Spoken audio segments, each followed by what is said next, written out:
안녕하세요. 달팽이 선생님입니다. 지난번에 매트릭스형 가족과 개인이 어떻게 시간과 공간을 지혜롭게 선택할지 이야기를 나눴고, 오늘은 그 다음 이야기예요.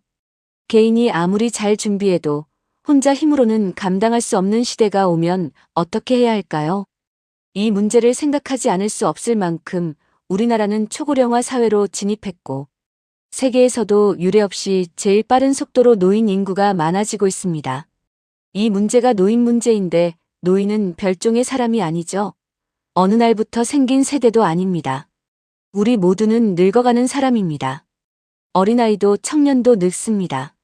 이것은 어느 누구도 피할 수 없는 사실이거든요. 노인을 위해서 좋은 제도를 만들자는 것이 아닙니다. 우리가 우리 자신을 위해서 노력한다는 것을 간과하지 않으면 좋겠어요. 먼저 솔직한 현실 하나 짚어보겠습니다. 여러분, 요양원이라는 단어를 들으면 어떤 느낌이 드세요? 많은 어르신들이 요양원을 이렇게 생각한다고 합니다. 자식에게 버림받은 사람들이 가는 곳, 죽으러 가는 곳. 실제로 우리나라에서 노인을 요양원에 보내는 것을 두고 현대판 고려장이라고 부르던 시절이 있었고, 지금도 그 인식이 완전히 사라지지 않았습니다. 요양원에 입소할 때 본인 동의를 받긴 하지만 사실 대부분은 주변 상황 때문에 마지못해 동의하는 경우가 많죠. 왜 이런 인식이 생겼을까요? 돌봄 인력은 턱없이 부족하고 형식적으로 운영되는 곳들의 이야기가 자꾸 들려오면서 어르신들의 거부감이 커진 것입니다. 그런데 가족들도 어쩔 수 없습니다. 치매나 거동이 불편한 부모님을 가정에서 24시간 돌보는 건 육체적으로도 정신적으로도 감당하기 너무 힘든 일입니다. 실버타운도 한때는 큰 인기를 끌었지만 요즘은 자식들과 너무 멀어지거나 노인들만 모여 사는 적적함과 높은 비용으로 인기가 예전 같지 않다고 합니다. 왜 이제는 개인의 힘만으로 안 될까요? 생각해 보세요. 지금까지는 노인 인구가 사회의 소수였어요. 그런데 초고령 사회에서는 상황이 완전히 달라집니다. 전체 인구의 상당수가 노인이 되는 시대입니다. 소수일 때는 각 가정이 알아서 부모님을 모시고 개인이 알아서 준비하는 게 가능했습니다. 그런데 다수가 되면 이야기가 달라져요. 자녀 한 명이 부모 한 명을 돌보던 시대에서 자녀가 여러 명이 있어도 부모 한 명도 돌보지 못하는 시대로 바뀌고 있습니다. 꼭 젊은이들의 도덕성의 부재에서 오는 이야기도 아닙니다. 그들도 남녀 구별 없이 생활 전선에서 일해야 하는 세대이거든요. 이제 은퇴하여 쉬고 싶은 60대가 90대 부모를 돌보는 노노케어 현실이 그 증거입니다. 개인과 가정의 노력만으로는 한계가 있습니다. 길어진 평균 수명에 따르는 여러 가지 문제점을 개인이 감당하기에는 너무 벅차고 인구의 구조가 그것을 받쳐주지 않습니다. 지역과 국가 차원의 근본적인 시스템이 필요한 시점이 온 거예요. 나라의 백년지계를 책임지는 사람들이 이제는 이 문제를 근본적으로 들여다보고 고민해야 합니다. 고민을 할 단계가 아니고 당장 시작해도 결코 빠르지 않습니다. 아마 체계적인 계획이 끝났는지도 모르죠. 그렇다면 다른 나라들은 어떻게 하고 있을까요? 주요 선진국의 선진 노인 주거 돌봄 사례를 한번 볼게요.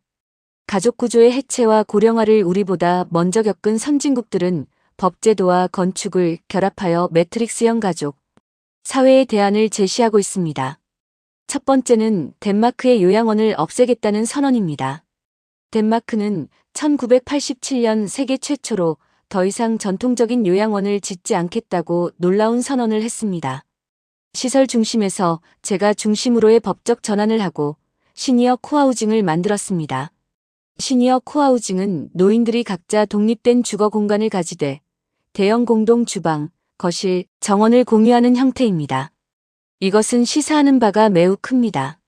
매트릭스형 가족처럼 혈연에 의존하지 않고도 노인들이 자발적으로 결성한 이웃 공동체가 가족의 돌봄 기능을 완벽히 대체할 수 있음을 보여주는 대표적 모델입니다. 이것은 이런 관점에서 매우 중요한 의미를 갖고 있습니다. 기존 요양원은 치료받는 환자로 노인을 대했지만 코하우징은 노인을 함께 살아가는 이웃이자 주체로 대하는 것이 근본적으로 다른 것입니다. 더 나아가 피 한 방울 섞이지 않아도 이웃이 가족이 될 수 있다는 매트릭스형 가족의 일부분을 덴마크가 실천하고 증명한 것입니다. 두 번째는 일본은 서비스가 노인을 찾아간다는 것입니다. 일본은 우리보다 먼저 초고령 사회에 진입했습니다. 그래서 일본의 대응 방식이 우리에게 정말 중요한 참고가 될 수 있습니다. 일본은 지역 포괄 케어 시스템과 서로 돌봄을 실천했습니다. 노인이 시설로 옮겨가는 게 아니라 서비스가 노인이 사는 곳으로 찾아간다. 자신이 살던 지역, 반경 30분 거리 안에서 주거, 의료, 요양, 생활 지원이 모두 통합적으로 제공되는 시스템을 구축했습니다. 소규모 다기능형 재가 서비스는 하나의 기관에서 주간 보호, 데이케어, 단기 보호, 쇼스테이, 방문 간호를 통합하여 제공합니다. 이것은 노인이 시설로 이주하는 것이 아니라 노인이 머무는 시공간으로 서비스가 찾아오게 함으로써 주거의 연속성을 보장합니다. 하나의 기관에서 낮 동안 돌봐주는 주간 보호, 며칠 머무는 단기 보호, 집으로 찾아오는 방문 간호까지 다 연결돼 있어요. 이것은 우리나라도 시행하고 있습니다. 평생 살던 동네, 익숙한 골목, 정든 이웃들 곁을 떠나지 않고도 필요한 돌봄을 받을 수 있는 거예요.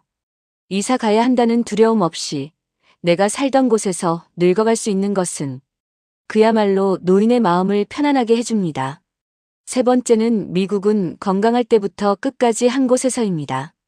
미국에는 CCRC 연속케어, 은퇴 공동체라는 시설이 있는데 미국에서 자본력을 갖춘 은퇴자들을 중심으로 크게 발달한 대단지 주거 모델입니다. 이 시설의 특징은 단계별 주거 이동입니다. 한 단지 내에 자립생활 아파트, 약간의 도움을 받는 지원 주거, 전문 간호가 제공되는 요양원이 모두 모여 있습니다. 커다란 한 단지 안에 세 단계가 모두 모여 있는 거죠. 처음엔 건강할 때 자립생활관에서 일반 아파트처럼 자유롭게 삽니다. 시간이 지나 약간의 도움이 필요해지면 같은 단지 안에 지원 주거동으로 옮겨요. 더 나중에 전문 간호가 필요해지면 역시 같은 단지 안의 요양원으로 옮깁니다. 정든 곳을 떠나지 않아도 된다는 것이 핵심입니다. 처음에는 건강하게 들어와 살다가 나이가 들어 치매나 중풍이 오더라도 정든 단지를 떠나지 않고 내부에서 주거 형태만 옮겨가며 종신토록 돌봄을 받는 구조입니다. 공간의 이동을 최소화하여 노인의 환경 부적응 스트레스를 줄입니다. 새로운 환경에 적응해야 하는 스트레스 없이 익숙한 친구들과 익숙한 공간에서 변화하는 몸 상태에 맞춰 돌봄만 달라지는 거예요. 이 나라들의 공통점이 보이시나요? 덴마크, 일본, 미국은 방식은 다르지만 공통된 철학이 있습니다. 노인을 관리 대상이 아니라 존엄을 지켜야 할 사람으로 본다는 것입니다. 노인이 머무는 어떤 곳이든 죽으러 가는 곳이 아니라 삶을 계속 살아가는 곳이 되어야 한다는 것이죠. 그렇다면 우리나라는 어떻게 나아가야 할까요? 지금 당장 무엇을 하자는 구체적인 정책을 우리가 제시할 수는 없어요. 그건 전문가와 정부가 국민들과 함께 가장 효율적인 시스템을 도출해야 할 일입니다. 그러나 방향은 분명합니다. 현대 노년학의 핵심 패러다임인 AIP, 풀어 읽으면 에이징 인 플레이스, 살던 곳에서 늙어가기의 확장선상에서 이해하고 방향을 잡아야 합니다. 첫째, 노인을 격리하는 시설이 아니라 지역사회 안에서 함께 살아가는 구조로 나아가야 합니다. 둘째, 노인이 옮겨다니는 게 아니라 서비스가 노인을 찾아가는 시스템이 필요합니다.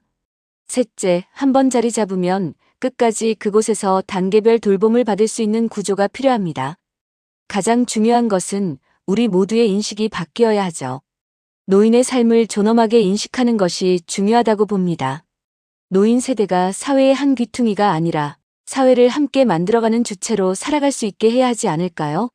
앞서 말씀드렸지만 노인은 우리 자신입니다. 현재의 노인, 미래의 노인을 합쳐 바로 우리들입니다. 누구를 위해서 제도를 만들고 시스템화시키는 것이 아닙니다. 우리가 우리를 위해서 노력한다는 것을 기억하셔야 합니다. 초고령 사회는 이제 피할 수 없는 현실입니다. 피할 수 없다면 받아들여야 하는 것 외에 다른 대안이 없습니다. 그 노력을 모두 함께 생각해야 하는 것이 가장 품격 있는 일이 아닐까요? 구독과 좋아요, 댓글은 달팽이 선생님에게 큰 힘이 됩니다. 끝까지 함께 해주셔서 진심으로 감사합니다.